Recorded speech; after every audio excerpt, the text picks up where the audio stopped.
Coming up on the Sports Desk, the Pioneer League title is hanging over everybody's head on the diamond this spring. One matchup sums up what it's going to take for someone to separate themselves from the pack.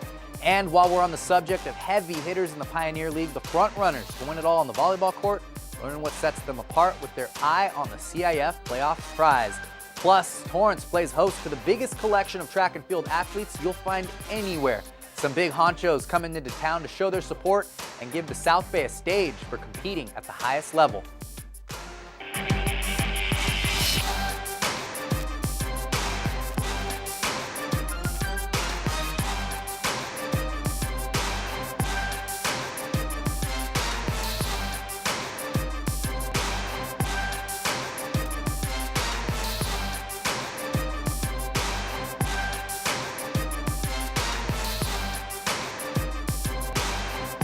What's up, Torrance? Wan Hernandez here, ready to share another week with you on the South Bay sports scene. Today, we are running off to the Pioneer League baseball season where two Torrance schools are literally getting right after it. If you thought the Torrance Tartars would finish off a sweep of the South Spartans after a 2-0 win on the road to open up league, well, you're most likely a Tartar fan. And if you thought South was hot enough in the preseason to walk over a team they shared last year's league title with, you guys get where I'm going with this. No surprises here when the Spartans and the Tartars split their two-game series. But that doesn't mean we didn't learn plenty about this season's race for a Pioneer League crown. In Game 1, it was a dominant shutout from the Tartars that left the frustrated Spartans ready to return the favor.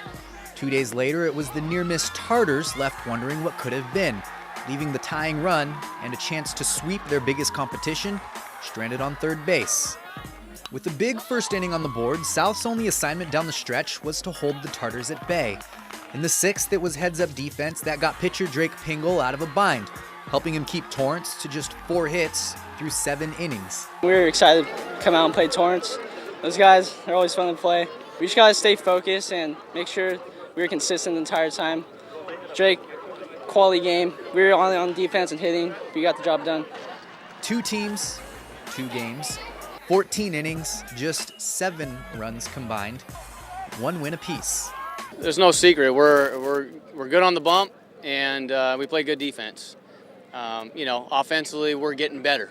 That's we need to square up a few more baseballs and hit with runners in motion and things like that. But it's something that I see improvement on every day in practice. We always score runs early, and it seems like that's the end of us. We need to be consistent more with our hitting, and we'll be fine. So while the Spartans salvaged their series knowing what to improve on, it was the Tartars who put their lessons into immediate action. I think we should work on defense. Defense a lot. We had a couple missed opportunities, and base running. Base running, we ran out of a couple of innings.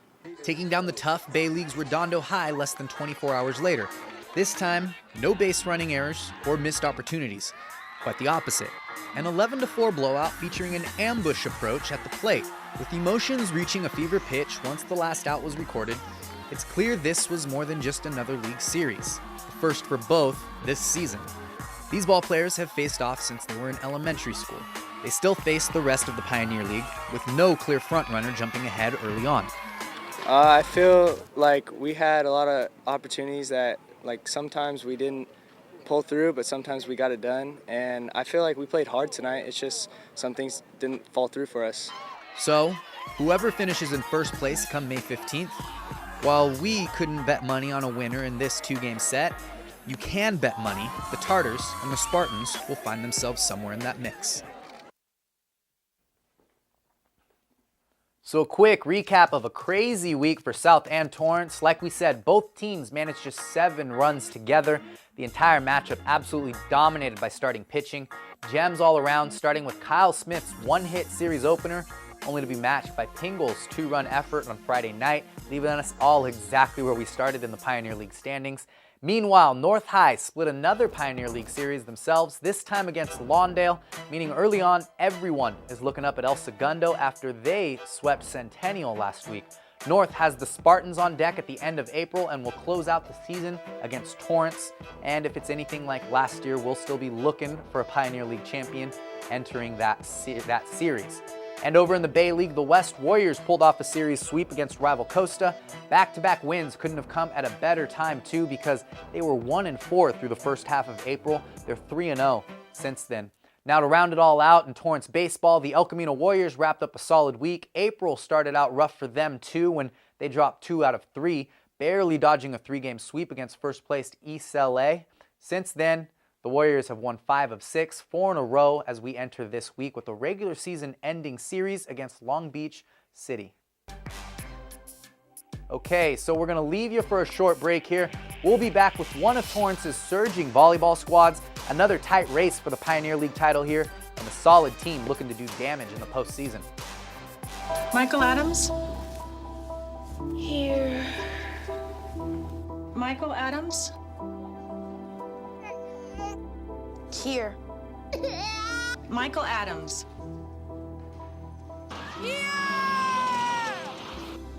Michael Adams. Students who miss 18 days of school in any grade risk falling behind and not graduating. Absences add up. Keep track at boostattendance.org today.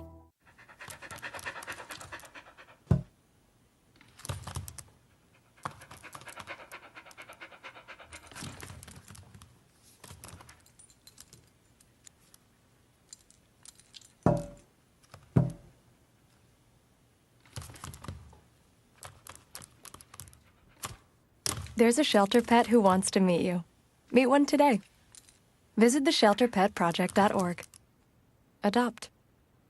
You could choose to join a gang. You could try the latest drugs. You could even choose to drop out of school. You can try to avoid the difficulties in life with a quick fix, or you can face them head on.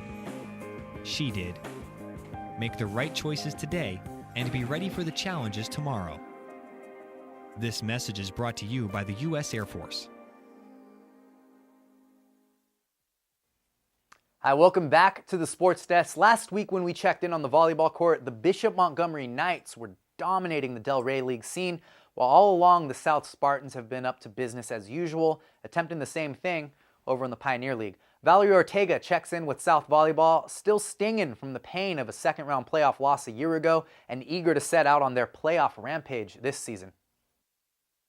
The Spartans have started up very strong this year and continue to gain momentum throughout league play. It's great winning every game in our league so far. It just pushes us so much harder at practice. We work hard, got this win under our belt. I think it's just going to build on itself and just going to carry us through. The more we play together, the better our chemistry gets, and we're all just like really good friends on the court. So it's just going to build, and we're going to get a lot better from it for sure. In most of their games, South beats teams in 3 straight matches. Experience is a factor in this dominance, but what they say makes them so effective is their closeness as a team. We are pretty big compared to a lot of the teams in our league, which is good, and a lot of us play on really high-level club teams, which is nice, and we all know each other. We've been best friends for many years, so that's good. We play well together. We have, 8 seniors, which is great, but I think really Milos, our setter, is doing a fantastic job, and our outside hitter, Josh, is doing a really great job as well. And we have one starter who's sick and didn't even play today.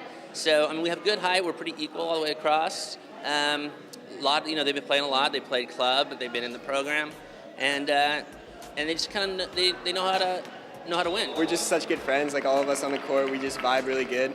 So we all know what we're thinking, and then we can just run our plays, execute well. Last year, this team lost in the second round of playoffs, but with the experience and talent they have this year, they look to go much further. There's probably, I think, about 8 teams in Division II, maybe 10 teams in Division II who can make serious runs, and I think we're one of them. But it's tough. And we found that out last year. We went out in the second round. I think after from the second round on, you just have to be good every time. You just can't, you can't have any lapses. So I think it'll be a matter of catching a rhythm at the right time. So hopefully this is a good time for us. Our schedule's pretty normal from now on. We have some big games. We got a tournament coming up, and we'll be ready. We'll be ready for that last run. I just want to win league and then have ourselves a good seed for CIF and go a lot farther than we did last year. especially being our Division III champions. I think we have an expectation to go far, and I just want to pull that through. The boys volleyball team here at South has been dominant so far here in the South Bay, and after beating North in just 3 matches, they remain undefeated in the Pioneer League. They hope to take this momentum into the rest of league play and then into the playoffs. From South, this is Valerie Ortega reporting for the Sports Desk. Thanks for that, Valerie. After that dominant performance against North, the Spartans suffered a rough loss to now league leaders El Segundo. They showed some serious resolve, though, with a tough matchup against the ranked Burros of Bakersfield. 2 top 10 CIF teams. Burros entering the match 7th and South 10th. It was all Burros through the first 2 sets before the Spartans snapped out of it with a 3-set comeback to get the huge non-league W.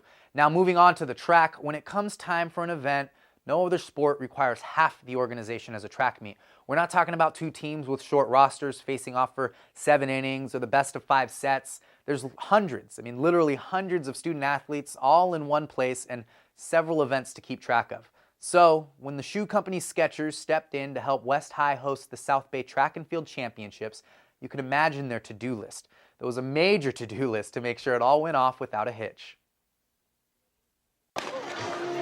The South Bay Track and Field Championships started off with a bang at West High School Saturday night. Over 1,500 athletes and 26 different schools participated in the weekend event. We started it 15 years ago, and it was to be a championship of all the teams in the South Bay. We have 3 different leagues, kind of bring them all together, get the best athletes in the area together to find out who the fastest kids are in the area. This year, the event has a new look with a big corporate sponsor, Skechers. This is the first sponsorship that's come in and said, hey, you know what, we're going to make a difference. We're just really proud to have them as part of our organization or part of our track meet. Even the athletes enjoyed having a major sponsor at the event. I think it's so great that Skechers sponsored us this year because it helps us out a lot with the meet and just things that we have to do around the track and just support the kids because we have over 200 kids in the track program, so it really helps out. It's actually pretty cool to have Skechers as our sponsor because they're a really wide-known company, and it's just an honor to have them be our sponsor. And it's really fun having all my friends and everything here. And the atmosphere is really nice because all these different schools come from all over to run track, and it's just a fun place to be. The new edition of Skechers has taken the overall experience to greater heights. From West High School, this is Colin Kushner reporting for the Sports Desk. Thanks for that, Colin. Great to see a company like Skechers helping out our local prep sports scene. All right, we are going to take one more break. Some exciting news coming up for you with summer and another year with Surfing for a Cure right around the corner.